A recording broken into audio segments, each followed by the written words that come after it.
Hello सांग मैंने देखुं आज मैं चिकेन रोषे करुच्ची। फास्ट टाइम एमती केवे करी कहीं सब बेले मुझे सुखा मसला दिए आज कि सुखा मसला किसी आड करनी सब अदा रसुण पिज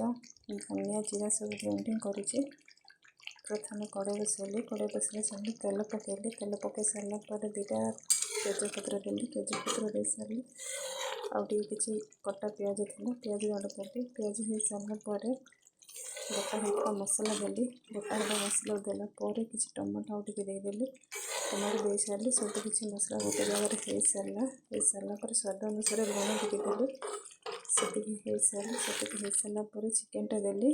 चिकेनटा भी कषि हो सारे आपण मैंने भी ट्राए करेंगे देखिए केमी लगी मत कभी करी मैं भी खाईनी ये चिकेन करके किंतु आज टेस्ट करवा आपण मैंने भी टेस्ट करेंगे जब भल लगी मत कमेंट शेयर करके कहे।